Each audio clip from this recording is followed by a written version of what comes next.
Welcome to Hartman Math. This is our introduction to quadratic functions. We're looking at a couple functions here, f of x and g of x. First question might be, are the functions linear? If we look at this one here, it is under the y equals mx plus b model. There's no exponents for the x. We're not dividing by x. We're not taking a root of x. So that one's going to be linear. Over here with g of x, x is being raised to an exponent other than 1, so that one's not going to be linear. So let's explore these, first by creating a table of values. And we'll plot those points, see what the graphs look like. So we're going to evaluate f of negative 1. So we're replacing x with negative 1, 2 times negative 1, then subtract the 2. Feel free to use a calculator and work along here. So 2 times negative 1 is negative 2. Subtract 2 from that, we get negative 4. 2 times 0 is 0. Subtract 2 is negative 2. 2 times 1 is 2. Subtract 2 from that, we get 0. 2 times 2 is 4. Subtract 2 makes 2. And 2 times 3 is 6. Subtract 2 makes 4. So we've got a table of values. We'll get to the graph in a moment. What about g of x? So we're a little bit more careful here. We have to square the x and then subtract 2 times the x. So we're replacing x twice in our substitution in order to evaluate. So with the negative 1, we're going to do negative 1 squared. Be careful if you're using a calculator. We want to use parentheses there. If you're just doing it mentally, we know that negative 1 squared means negative 1 multiplied by itself. We get positive 1, and then negative 2 times negative 1 is positive 2. If we combine the 1 and the 2, our output is 3. The y-coordinate would be 3. 0 is quite a bit easier. 0 squared is 0. Negative 2 times 0 is 0. 0 combined with 0 is 0. 1 squared is 1.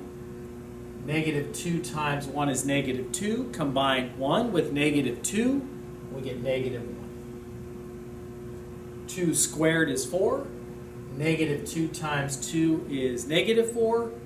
Positive 4 combined with negative 4 is 0. And our last one, 3. 3 squared is 9. Negative 2 times 3 is negative 6. 9 combined with negative 6 is 3. So we've got our table of values. We could even explore the linear here. Find the differences. Find the differences. Divide them to get rate of change. The rate of change here is going to be 2. That's our slope. Here, our differences are going to be negative 3, negative 1, positive 3. So we go to find rate of change. It's not going to be constant. That's why it's not linear. So we've got our tables. Let's go ahead, pause here for a moment. Go ahead and plot these points on the graph. Negative 1, comma, negative 4. Plot. So plot each of the points. And we can see the pattern. Good to take out a ruler, ID card, straight edge. Draw the line that passes through those arrows at both ends as it does continue forever. What about this one here? Again, plot our points, left 1 up 3, and so on. Clearly not linear. So it's going to be a curved shape that passes through. We're going to call that a parabola.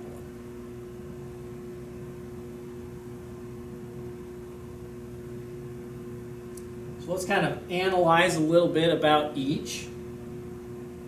We've covered this before. Domain, all the possible x's, how far left, how far right. How far left does it go? Negative infinity. How far right does it go? Positive infinity. What's our range? All the y-coordinates. Low first, go down to negative infinity, comma going up to positive infinity. domain over here on the left side. It's going to negative infinity. That's the farthest left that it goes. All the way to the right side, positive infinity. Remember, we're talking about left and right for domain. Range, how low does it go? Well, it doesn't go down forever, so it's not going to be negative infinity. That's how low it goes, at -1. And it's a close point. It touches there. So we're going to put a bracket. Bracket, -1, and it goes up forever. There's our range.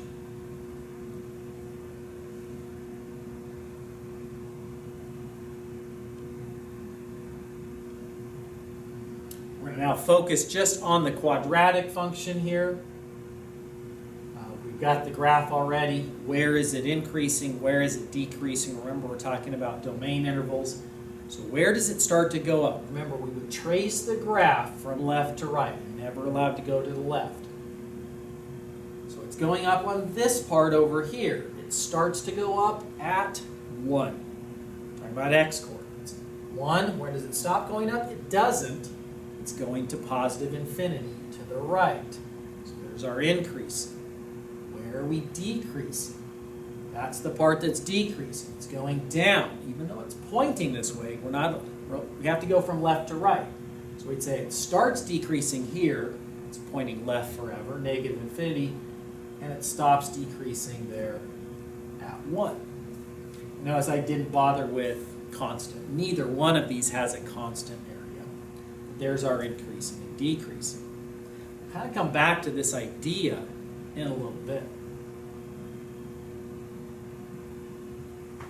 Where's our function positive? Where's our function negative?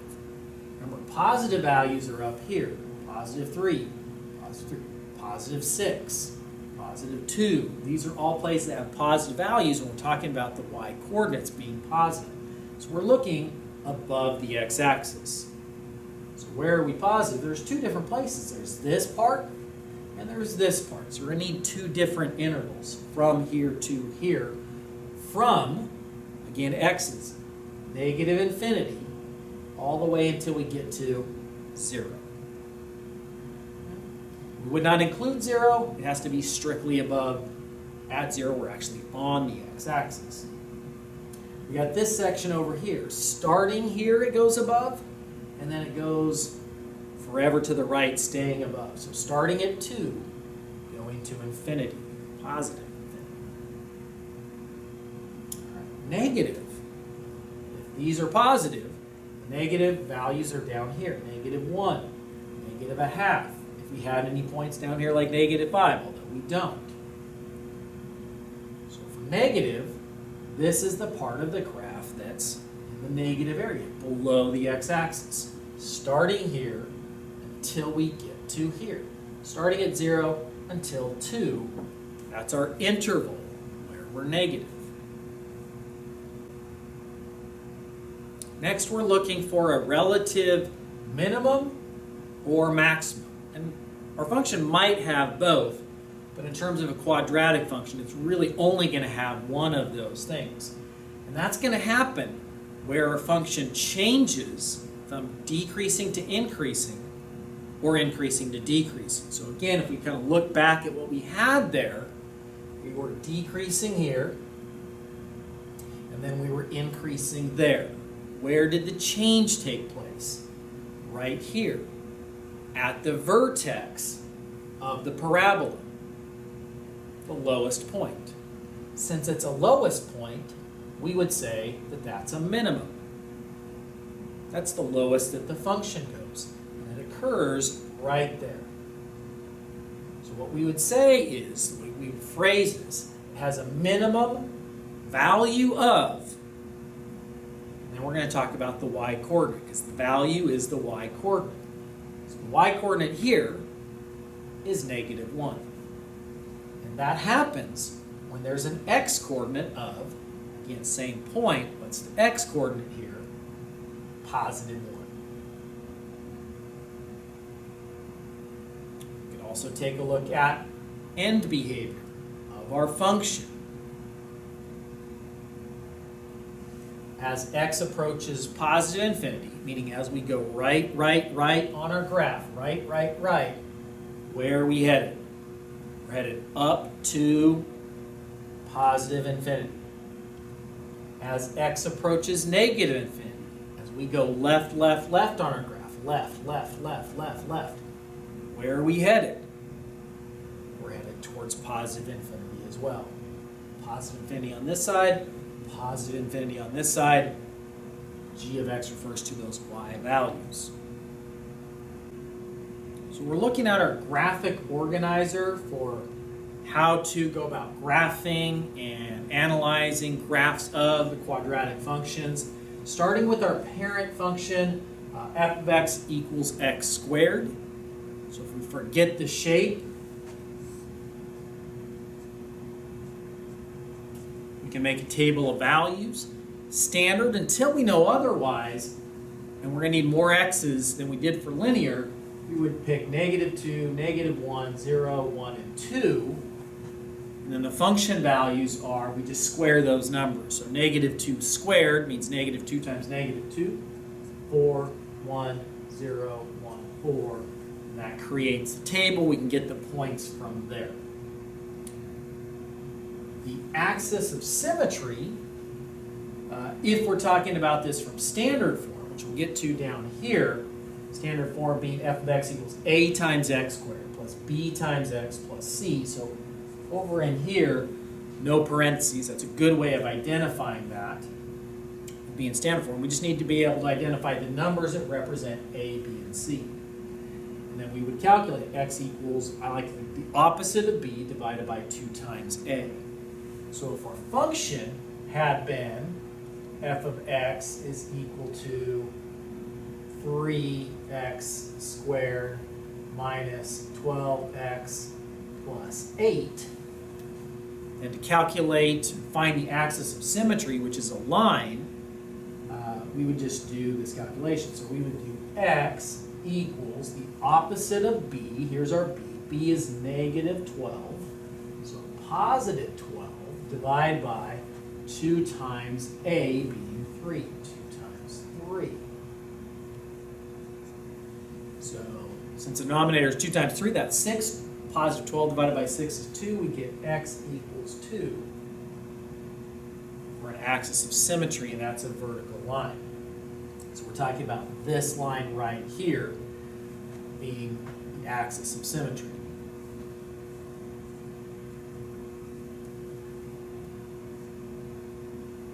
So standard form, kind of the typical launching point for quadratic functions. The a tells you if it goes up or down. Positive a values have the parabola open up. Negative a values have the parabola opening down. A also being as a number is a stretch or compress. So if a is large, the larger it gets. 2, 7, 10, the narrower the parabola gets. And conversely, as a gets lower than 1, between 0 and 1, a half, a third, a fifth, it gets wider and wider. And then in this form, it's really easy to find the y-intercept, because we know we would substitute 0 in for the x's. Gone, gone, you just get c. So it's just going to be 0, c. Factored or intercept form, we'll come back to here. Again, a is going to mean the same thing. And this is going to tell us some intercepts. Specifically, they are x-intercepts. So we're going to have essentially an x-intercept at p, 0, and an x-intercept at q, 0.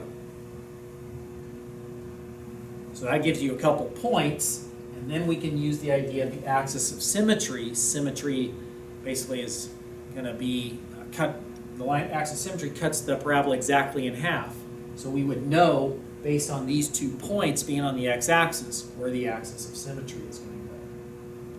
So the steps to graphing a quadratic function really depend on the form that it's in. So if we're in standard,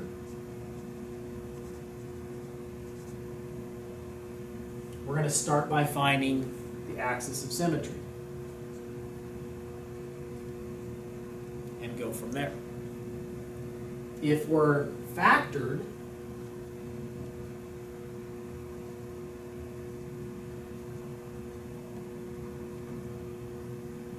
we're going to plot the two x-intercepts and then know or draw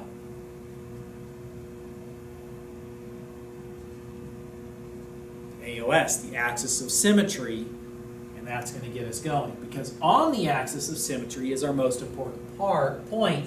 It's the vertex. It's the vertex. Back to the intercepts, they would be here and here. Those are our x-intercepts.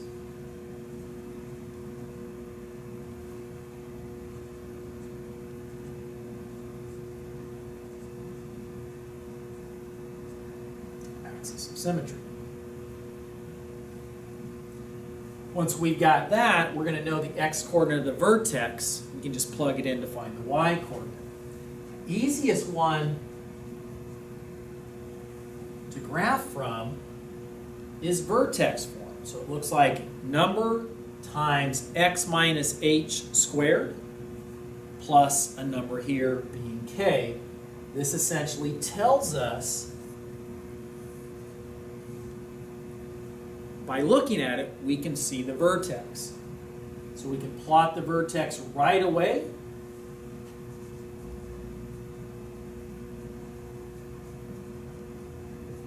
And that's from your h and your k. And then depending on the steps there, whether we create a table or use some patterns, we can go from there. So parabolas, these are the different situations that we might have. We might have the parabola just come down and touch the x-axis. And that's going to translate to an equation that has one real solution. Here, our parabola hits the x-axis 2 points. So if we have a related equation to that, it would have two real solutions. This parabola doesn't touch the x-axis at all, so its related equation have zero real solutions. We've got parabolas that open up. Remember, we're kind of talking about that over here. That happens, the one that open up is when a is greater than 0, meaning positive. Over here, a is less than 0. To make it reflect and open downward, you can think of that as negative. Because a quadratic function is a polynomial function, which most of our linear functions are as well, the domain's pretty easy. We can substitute in any x into any of these. Our graph goes forever to the left, it goes forever to the right, negative infinity, positive infinity. Range is going to depend on if it opens up or down. If it opens up,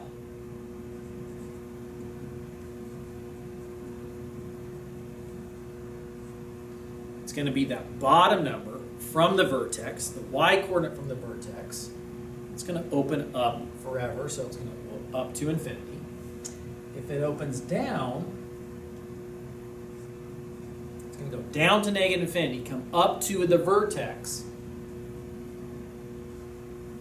which again is the y-coordinate from the vertex. It's a good idea for our start here for our graphic organizer. So let's take a look at some quadratic functions in different forms and just see if we can identify which of the forms they are in. So pause here for a moment so you can think about it for a second. Come to a conclusion. One is number 1. A times x minus h squared plus k. It's going to be vertex form. It's telling us that the vertex is, this one's tricky, x minus 3 comma 9 would be the vertex. G of x, that one's standard form. No parentheses at all. Ax squared plus bx plus c. That's our standard form. Guess that means factored for number 3. A times x minus p times x minus q. A little tricky there. Minus minus becomes plus. That tells us that our q would be negative in that case. That would be factored form. This is going to tell us that we're going to have x-intercepts at 3, 0 and negative 2, 0. We'll get more into that later. That's going to be it for today. See you next time.